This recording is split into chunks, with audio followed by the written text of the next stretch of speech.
오늘 성경 말씀은 느헤미야 2장 1절부터 10절까지입니다. 아닥사스다 왕 제20년 니산월에 왕 앞에 포도주가 있기로 내가 그 포도주를 왕에게 드렸는데 이전에는 내가 왕 앞에서 수심이 없었더니 왕이 내게 이르시되 내가 병이 없거늘 어찌하여 얼굴에 수심이 있느냐 이는 필연 내 마음에 근심이 있음이로다 하더라. 그때에 내가 크게 두려워하여 왕께 대답하되 왕은 만세수를 하옵소서. 내 조상들의 묘실이 있는 성읍이 이제까지 황폐하고 성문이 불타싸우니 내가 어찌 얼굴에 수심이 없사오리까 하니 왕이 내게 이르시되 그러면 내가 무엇을 원하느냐 하시기로 내가 곧 하늘의 하나님께 묵도하고 왕에게 아뢰되 왕이 만일 좋게 여기시고 종이 왕의 목전에서 은혜를 얻어싸우면 나를 유다 땅 나의 조상들의 묘실이 있는 성읍에 보내어 그 성을 건축하게 하옵소서 하였는데 그때에 왕후도 왕 곁에 앉아 있었더라. 왕이 내게 이르시되 내가 몇 날에 다녀올 길이며 어느 때에 돌아오겠느냐 하고 왕이 나를 보내기를 좋게 여기시기로 내가 기한을 정하고 내가 또 왕에게 아뢰되 왕이 만일 좋게 여기시거든 강 서쪽 총독들에게 내리시는 조서를 내게 주사 그들이 나를 용납하여 유다에 들어가기까지 통과하게 하시고 또 왕의 삼림 감독 아삽에게 조서를 내리사 그가 성전에 속한 영문의 문과 성곽과 내가 들어갈 집을 위하여 들보로 쓸 제목을 내게 주게 하옵소서 하매 내 하나님의 선한 손이 나를 도우심으로 왕이 허락하고 군대 장관과 마병을 보내어 나와 함께 하시기로 내가 강 서쪽에 있는 총독들에게 이르러 왕의 조서를 전하였더니 호른 사람 산발락과 종이었던 암몬 사람 도비아가 이스라엘 자손을 흥하게 하려는 사람이 왔다 함을 듣고 심히 근심하더라. 아멘.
인생을 살면서 또 그리스도인으로서의 신앙생활을 하면서 할 수 없다는 말을 얼마나 자주 쓰는지 모릅니다.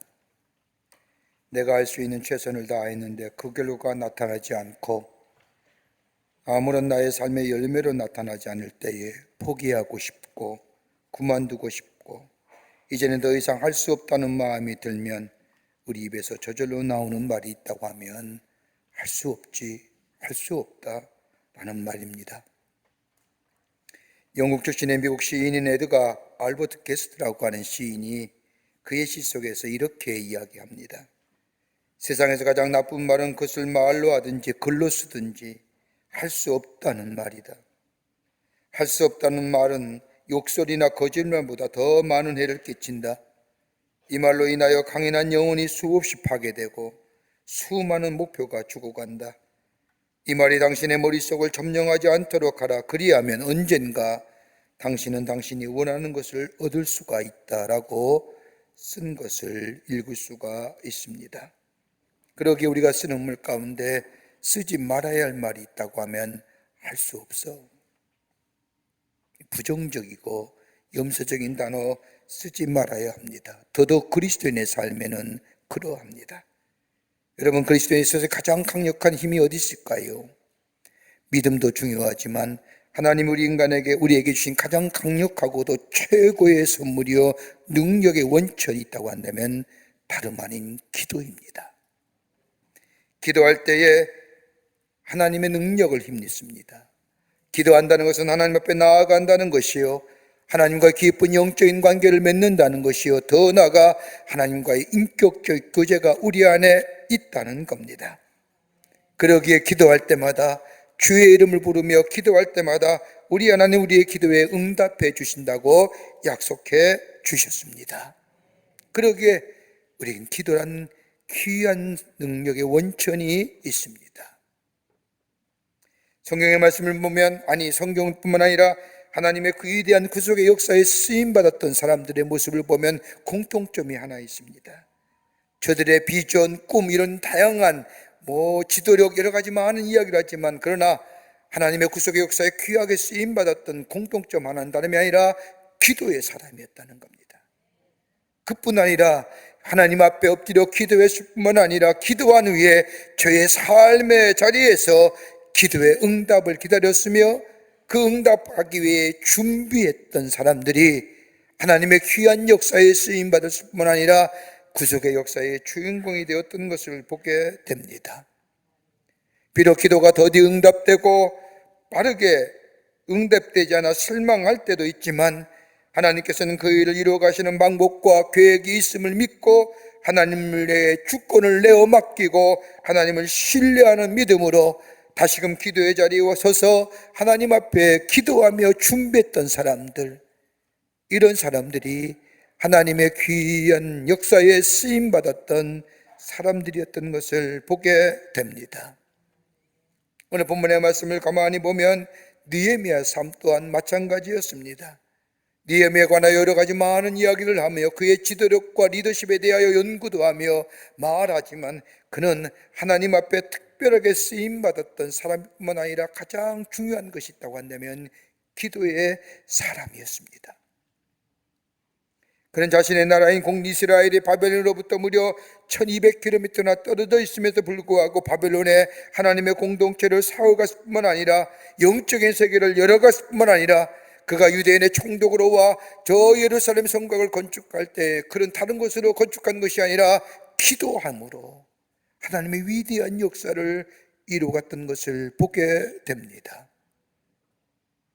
느헤미야는 하나님 앞에 기도한 후에 하나님 주신 귀한 일들을 감당해 나갔는데 그 기도가 응답될 때까지 그의 삶은 어떠한 삶의 모습으로 살아갔는가? 다 기도합니다.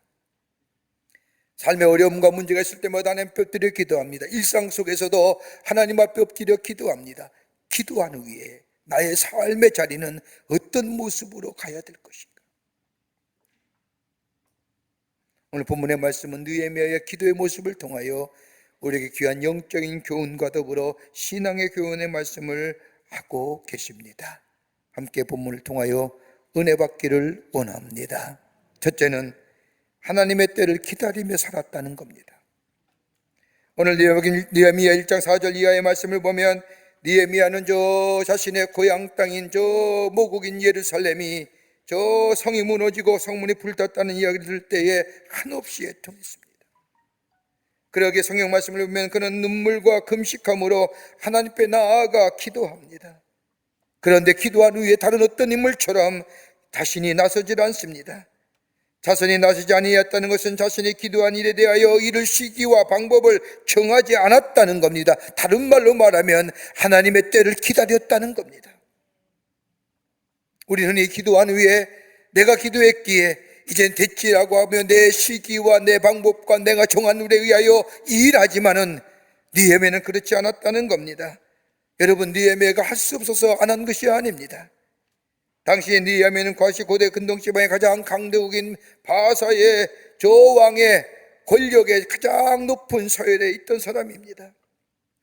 바벨론이라고 하면 당신의 페르시라고 하면 당신의 근동지방인 강자인 저 바벨로니아를 무너뜨리고 세권 강자로 나타난 나라입니다. 거기에 높은 서열의 사람, 권력을 가지고 있는 사람.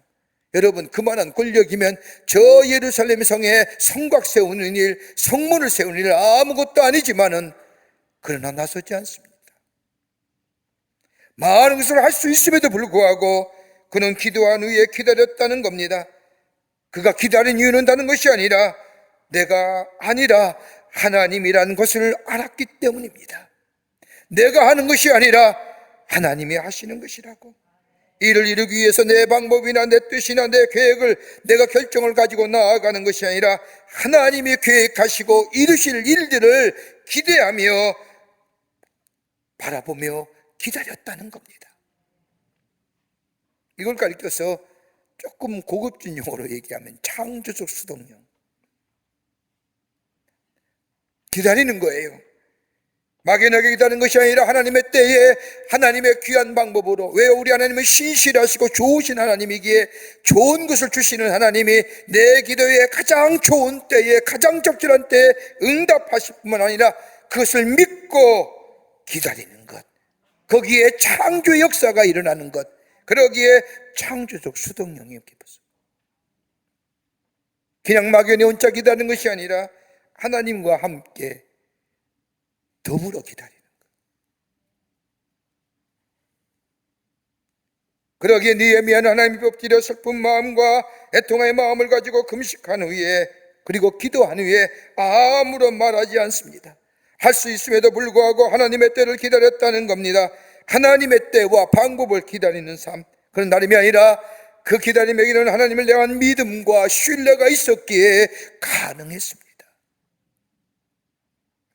여러분, 누가복음 18장 8절의 말씀을 보면 예수님께서 제자들에게 말씀하십니다. 주님께서 인자가 올 때에 세상에서 믿음을 보겠느냐? 주님께서 인자가 오실 때에 세상에서 믿음을 보겠느냐라고 하는 이 말씀은 다른 것이 아니라 막연하게 할 수 없어 기다리는 것이 아니라 주님의 오심을 기다리는 것이 아니라 하나님의 약속을 믿고 하나님의 방법을 신뢰하며 하나님께서 응답하시겠다는 그 약속의 말씀을 믿고 하나님의 때, 하나님의 시간대까지 기다릴 수 있는 사람을 보겠느냐는 거예요. 여러분, 지금 우리가 살고 있는 시대는 어떤 시대입니까? 다른 사람보다 빨리 하지 아니하면 뒤처지거나 도태된다고 생각합니다. 그러게 지금의 시대를 가리켜서 초시프대의 시대라고 말하지요. 빨리빨리 변하지 않으면 서서히 도태되어 가는 것과 더불어 무너져 내린다는 것이 지금 우리가 살고 있는 사회의 진리처럼 되어 있는, 빨리 해야 된다는 거예요. 그래서 자신의 방법과 자신의 계획과 자신의 목적을 가지고 빨리 무엇인가를 이루어야 한다는 것이 지금 우리들의 모습이라고 한다면 오늘 느헤미야는 그것이 아니었습니다. 하나님의 사람, 기도하는 사람은 할 수 있음에도 불구하고 하나님의 정하신 그때 하나님의 정하신 방법과 목적과 내용, 그것이 그대로 이루어질 수 있도록 기도하며 기다릴 수 있는 사람들, 할 수 있죠. 여러분, 하나님을 기다린다는 게 무슨 말입니까? 하나님을 신뢰한다는 거예요. 문제 해결의 목적이 아니라 하나님을 만나고 하나님의 때를 기다리는 것, 바로 그때가 하나님을 향한 우리의 믿음이 더욱더 성숙해질 뿐만 아니라 하나님을 더 가까이 할 수 있는 기회에, 이게 바로 기다림이 담겨져 있는 의미입니다. 여러분, 성경에 나타난 인물 가운데 가장 기다림이란 단어를 깊게 경험한 사람이 있다고 한다면 누구일까요? 아마 다윗일 겁니다. 다윗은 하나님의 때를 기다리는 것이 무엇인지 아는 사람이었습니다. 여러분, 사무엘상 16장의 말씀을 보면 16살 나이에 사무엘이 자신의 집에 와 앞으로 이스라엘 왕이 될 것이라고 하며 다윗의 머리에 기름을 붓습니다. 차라리 이 행위, 이 말이 없었더라면 기대도 하지 않았고 살았을 터인데, 이스라엘 왕이 될 것이라고 하는 사무엘의 선지자의 말을 듣고 자신의 삶을 살펴봅니다. 기름 부음 받은 후에 왕이란 어떤 사람일까? 그때 사울의 악신이 들려서 있을 때에 사람들의 추천을 받아 사울의 왕궁에 들어가 사울 앞에서 수금을 탑니다. 그러면서 생각했을 겁니다. 하나님께서 다윗의 자신에게 기름을 부으시더니 이렇게 왕궁까지 들어오게 되는구나. 그뿐 아니라 다윗이 블레셋과의 전쟁에서 골리앗을 죽이자 이스라엘 사람들이 사울을 향하여 사울은 천천히요 다윗은 만만이라고 환호하며 소리를 들으며 예루살렘 성으로 들어오게 될 때에, 하나님은 이렇게 당신의 계획을 이루어 가시는구나. 그러면서 우리 하나님 참 신실하신 하나님이다 라고 고백도 했을 겁니다. 그런데 사울 왕이 자기를 미워하기 시작한 겁니다. 자신에게 약속하셨던 하나님의 계획이 차츰 이루어진다고 생각했을 그쯤에 자신의 친구인 요나단이 죽습니다. 그리고 자신의 아내였던 공주 미갈이 다른 남자에게 강제로 시집을 가게 됩니다. 이렇게 끝나면 좋을 터인데 사울 왕의 시기와 질투가 크게 달하여 하루아침에 도망자의 신세가 됩니다. 그리고 자기를 도와준 사람은 다 죽습니다. 이럴 때 다윗이 어떻게 생각했을까요?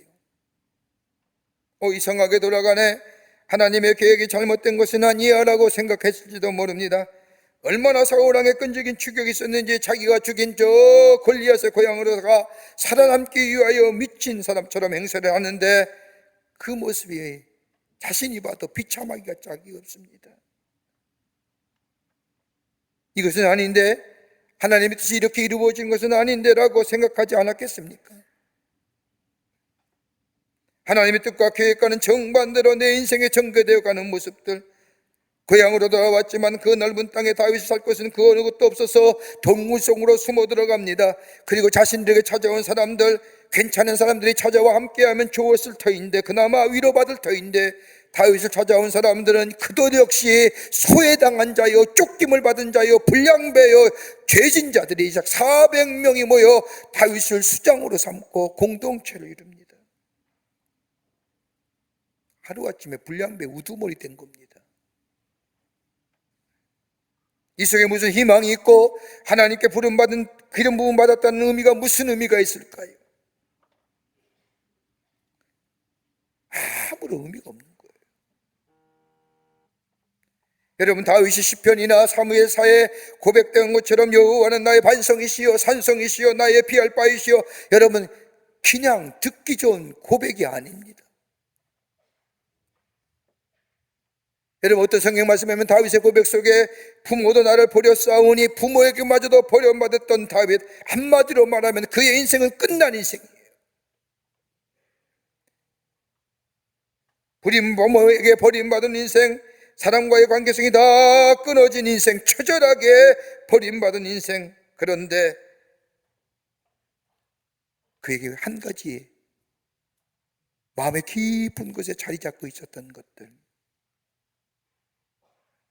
그가 시편 27편 14절의 말씀에 고백한 것처럼 너는 여호와를 기다릴지어다, 강하고 담대하며 여호와를 기다릴지어다. 다름 아닌 약속하신 것을 이루신 하나님, 비록 우리의 삶의 여정에 참으로 굴곡지고 힘들고 고통스럽고 괴롭고 우리의 기도가 더디 이루어지는 것 같지만은, 그러나 우리 하나님은 약속하신 이루신 하나님이요, 신실하신 하나님이요, 진실하신 하나님이요. 그 하나님을 향한 신뢰하는 믿음을 가지고 그 자리에서 그 약속을 움켜잡고 잡고 기다리는가. 하나님은 정하신 때에 반드시 인도하시고 역사하신다는 것들. 오늘 느헤미야는 그걸 알았습니다. 하나님 앞에 자신의 민족의 아픔 앞에 기도했지요. 애통해야 합니다. 금식하며 울며 기도합니다. 자신이 할 수 있는 능력도 있습니다. 해도 됩니다마는, 그러나 그는 쉽사리 자신의 생각이나 자신의 방법이나 계획을 가지고 나서는 것이 아니라 하나님의 때를 고요하게 기다리는, 신실하신 하나님, 좋으신 하나님. 여러분, 기다리라는 것이 우리로 하여금 때로는 힘이 들게 할 때가 있습니다. 그러나 하나님의 거룩한 영이 내 안에 임재하여 나의 삶의 주인 되시어 이끌어갈 때에, 우리가 성경에서 우리에게 말씀하신 것처럼 성령이 말할 수 없는 탄식으로 우리를 위하여 기도하시고 도우시고 인도하시는 그 성령 따라 살아가는 우리가 될 때에, 우리는 신실하신 하나님을 믿는 믿음 안에서 그 약속의 성취를 기다리며 내 자리에서 내 할 일들을 감당하는 삶, 거기에 기도의 응답이 내가 한 것보다 더 풍성한 하나님이 주시는 놀라운 성취하심의 역사가 우리 가운데 있게 되는 줄 믿습니다. 이 믿음 가지라는 거예요. 두 번째는 준비하는 인생이다라는 겁니다. 기도하고 막연하게 기다리는 것이 아니라 하나님께서 이루어질 그때를 위하여 준비하라는 겁니다. 이루어질 그때를 믿음으로 기다리며 자신을 통하여 일하실 주님을 신뢰하면서 하나님의 뜻이 이루어지기 위하여 합당한 삶이 되기 위하여 철저하게 준비하는 삶을 느헤미야는 살았다는 겁니다. 여러분, 2장 2절 이하의 말씀을 보십시오. 아다사스다 왕이 느헤미야에게 묻습니다. 내가 병이 여건을 어찌하여 얼굴에 수심이 있느냐? 이는 필연 내 마음에 근심이 있음이로다. 여러분, 지금 우리나라도 그랬죠. 옛날에 왕 앞에 신하가 근심 어린 얼굴 하면 되지 않습니까? 이때는 더더욱이겠죠. 어찌 왕의 신하가 왕 앞에서 금신스러운 얼굴을 할 수 있습니까? 그러자 2장 2절 후반부에 말씀하면 느헤미야의 모습이 나와요. 크게 두려워하여. 두려워했다는 겁니다. 두려워했지만 기도하면서 하나님이 이루실 때를 기다렸던 느헤미야, 왕의 이러한 질문에 2장 3절의 말씀을 보면 왕께 대답하되 왕은 만세수를 하옵소서. 내 조상의 묘실이 있는 성읍이 이제까지 황폐하고 성문이 불탔사오나 내가 어찌 얼굴에 수심이 없사오리까 하니. 여러분, 이렇게 얘기할 수가 없는 거죠. 느헤미야는 자신에 대해 최선을 다했습니다. 최선을 다하니 왕이 좋아합니다. 얼굴에 근심스러운 얼굴, 묻지도 않았는데 왕이 알아채우고 느헤미야에게 묻습니다. 너 무슨 일이 있느냐? 여러분, 이런 물음에 느헤미야가 진심으로 하고 싶은 말이 무엇이었을까요? 왕이시여, 내 집, 내 나라, 내 조국이 저 성곽이 무너지고 성문이 불타고 묘실이 사라졌습니다. 그 얘기 아닐까요? 그것 때문에 애통하며 눈물 흘리며 하나님 앞에 금식하며 기도했는데 절호의 찬송 아닙니까? 나 좀 보내주십시오. 저 성곽을 세워주십시오라고 이야기해야 될 터인데 그렇게 이야기하지 않냐고 이렇게 이야기합니다. 왕이시여, 내 조상의 묘실과 성읍이 황폐하게 되어 성문이 불탔나이다. 여러분, 왜 느헤미야가 이렇게 얘기했을까요? 앞뒤에 성경의 맥락을 가만히 보면 성경 말씀하면 이 당시에 이 가나안 땅에 예루살렘의 터전이 무너진 그쪽에 자리 잡고 있던 산발락과 도비아가 아마도 아닥사스 왕에게 조서를 읽을 겁니다. 저 스룹바벨과 더불어 1차의 포로기 하는 사람과 에스라와 더불어 2차 포로에 포로한 사람의 예루살렘 성전을 세우고 성곽을 세우고 도성을 만들어 당신의 왕, 당신의 권세에 도전하려고 하는 무리들입니다라고 조서 올렸습니다. 그러기 오늘 본문의 말씀에만 산발락과 도비아가 크게 근심하였더라.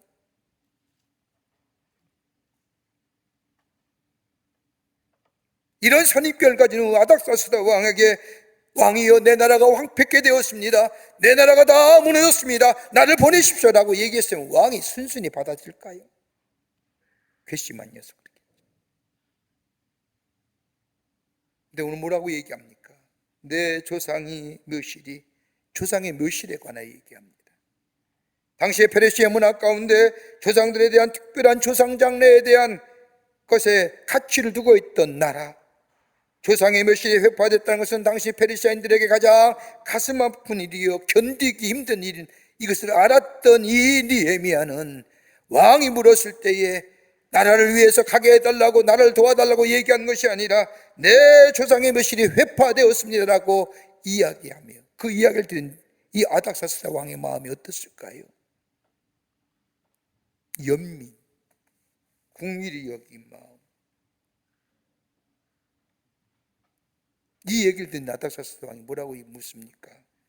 내가 내게 무엇 해주기를 원하니?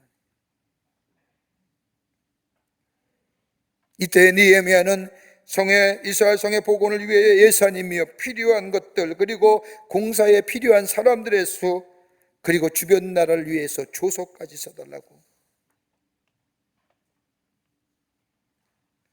여러분, 준비한 사람의 모습이 아닙니까? 미리 생각했다는 겁니다. 기도 중에 생각했다는 겁니다. 하나님이 이루실 그때에 분명히 하나님께서 이루실 줄 있는 믿음을 가지고 준비했다는 겁니다. 그때를 위하여. 여러분, 하나님의 때를 준비하는 사람은 그때가 오면 결코 놓치지 않습니다. 하나님의 때를 분별하지 못하는 사람이 때가 와도 온지도 모르고 가도 간지도 모르고 분별하지 못하여 계속해서 놓치고 헛발지 않는 겁니다. 왜요? 신앙생활하는 사람 가만히 우리 가운데 보십시오.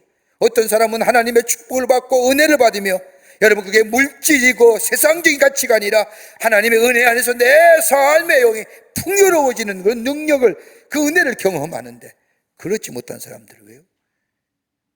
때가 와도 그때가 그때인지 모르는 거예요.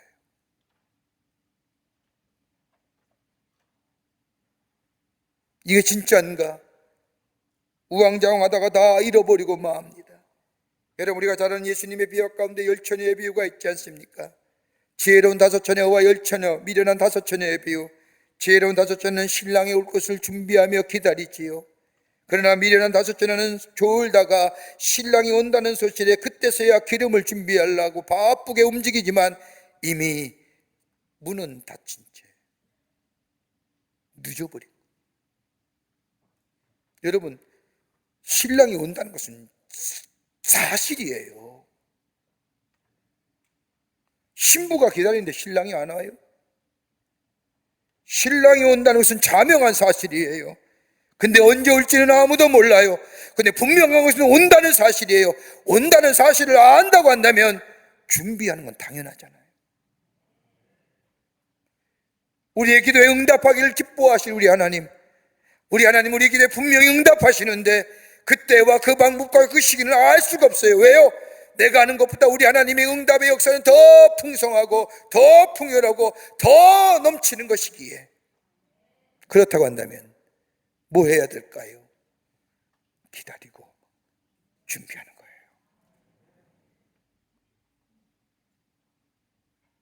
그러기에 느헤미야서 2장 3절의 말씀을 보면 왕께서 귀하게 여기시다면 왕을 높이면서 자기가 할 말을 다 합니다. 왜요? 기도하고 그때를 준비한 거예요.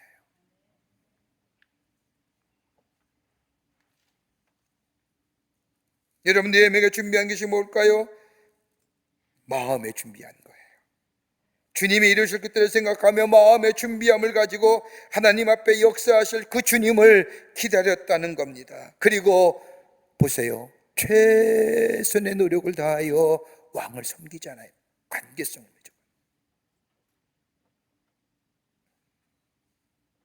여러분, 관계 잘 맺어도 복 받아요. 성경의 대표적인 인물이 누굴까요? 요셉이에요. 요셉 자신이 하나님 앞에 신실하게 하나님 보시기에 합당하게 살았지만은, 그러나 성경 곳곳에 보면 요셉에 관하여 이야기를 보면 보디발의 은혜를 힘입어, 간수장의 은혜를 힘입어 그냥 요셉을 세우셔도 되는데 하나님은 그렇게 하지 않아요. 보디발이 누굽니까? 요셉을 노예로 부리던 사람입니다. 그런데 요셉을 향하여 뭐요? 보디발의 은혜를 힘입어 간수장의 은혜를 힘입다는 무슨 말일까요? 옥중에 갇혔을 때에 간수장의 은혜를 힘입었다는 거예요. 관계성.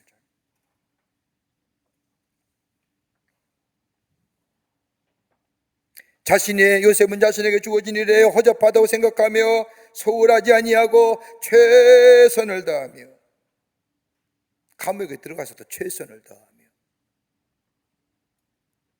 관계성을. 느헤미야가 그런 거 아니겠습니까? 어찌 왕이 너 얼굴에 왜 근심이 있느냐? 너 얼굴에 왜 이렇게 수심이 가득하냐? 말해보아라. 여러분, 그 정도 얘기할 수 임금이면 얼마나 느헤미야가 정성을 다하여 관계를 맺어나가게 준비하잖아요. 하고자 한 것이 아니라 그의 마음속에 하나님의 약속을 믿고 그 기도의 응답을 있을 것을 내가 확신하며 내가 할 수 있는 분야에 최선의 노력이다. 여러분, 힘드시지요? 용서하십시오. 하실 일이 없으면 건강관리 잘하세요. 때에 필요할 때 있을 겁니다.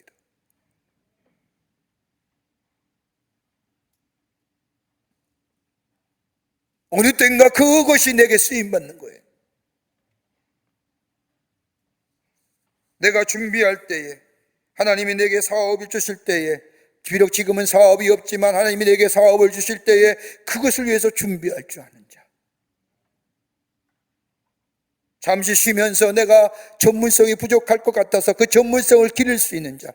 여러분, 우리가 잘 아는 얘기, 책을 보니까 어떤 한 분이 그런 간증의 이야기가 있었어요. 이랜드를 하셨던 박성수 장로님이 계시는데, 그 장로님께서 루게리병으로 4년 동안 병실에 누워 있었답니다. 4년 동안 뭐 했는 줄 아세요? 그 병실에서 4년 동안 3,000권의 책을 읽었답니다. 그 아픔에도. 지금의 사업을 이끌어갈 수 있는 힘이 됐다는 거죠.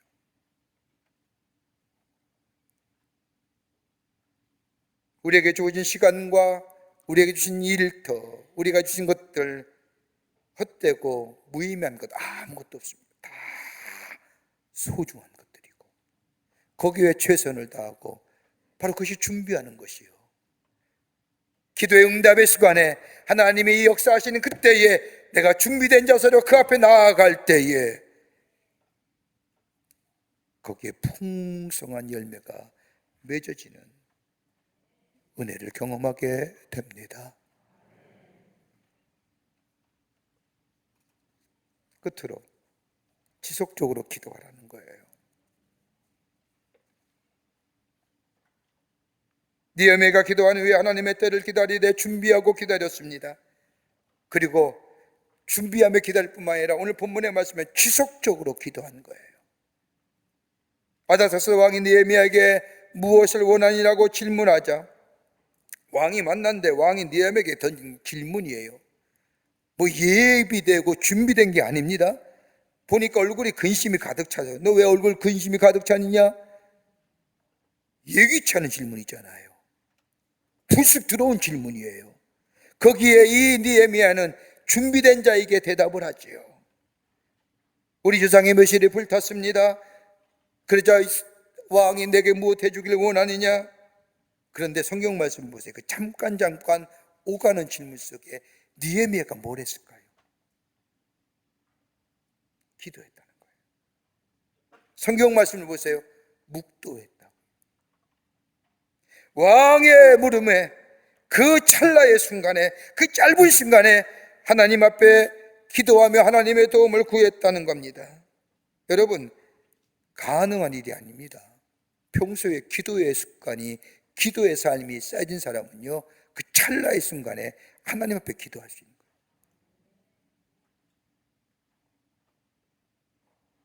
평소에 기도의 훈련이 안 됐으면 어떻게 그 짧은 시간, 그 찰나의 시간에 하나님 지혜 주세요, 하나님 도와주세요, 하나님 함께, 가능할까요?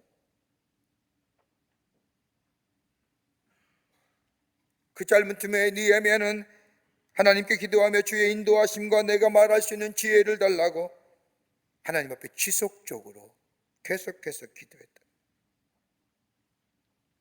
여러분, 우리가 사는 우리의 삶에 있어서의 문제라는 게 얼마나 큽니까? 얼마나 심각합니까? 그런데 우리 하나님은 우리의 문제에 대하여 내가 생각하는 것만큼이나 크고 내가 생각하는 것만큼이나 심각하다고 생각하지 않으십니다. 하나님은 내가 가지고 있는 문제를 위하여 예수님을 이 땅에 보내신 게 아닙니다. 내가 가지고 있는 문제를 위하여 예수님을 이 땅에 보내주시고 십자가에 달려 죽게 하신 것이 아닙니다. 문제는 그 밖의 일들에 대하여 문제가 있는 것이 아니라 우리 하나님은 나에게만 관심 있는 거예요. 나에게만. 나를 위하여 예수님이 인간의 몸을 지고 이 땅에 오셨고 십자가에 달려 죽으셨고 나를 구원하시고 나를 새롭게 하시고 내가 당하는 어려움 때문에 내가 가지고 있는 사업의 문제나 기도의 제목 때문에 예수님이 이 땅에 오신 것이 아니라 나를 위하여 예수님이 이 땅에 오신 것, 나에 대한 관심이 내가 가지고 있는 문제보다 더 커요. 내가 당하는 문제는 아무것도 아니에요. 근데 이토록 사랑하시는 나에게 왜 문제 주세요? 여러분, 편안하고 아무런 일이 없을 때 하나님 앞에 나아갑니까? 나아가시는 분도 계세요. 평안하고 문제가 없으면 하나님께 나아갈 기회가 별로 느끼지 못하잖아요. 문제가 있을 때, 어려움이 있을 때 하나님 앞에 나아가지 않습니까? 하나님 앞에 기도하지 않습니까? 여러분, 선교학자들에 의하면 국민소득이 5천 불이 넘으면 기독교에 대한 관심이 없답니다. 3만 불이 넘으면 종교, 그 어떤 종교에도 관심이 없다는 겁니다.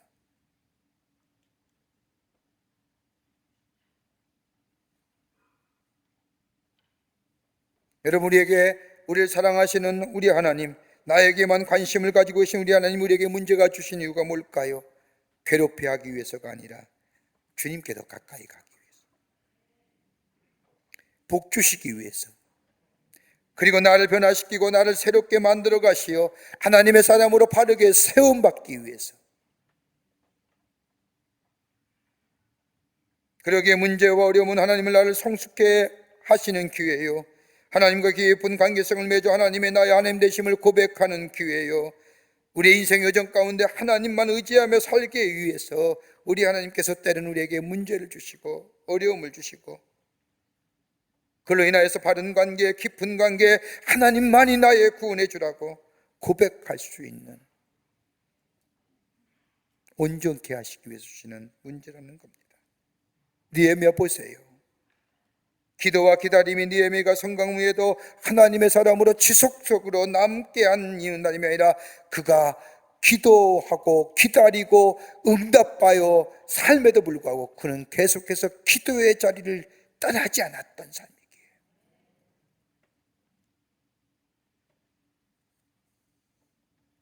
우리의 삶, 문제가 많지요. 얼마나 힘듭니까?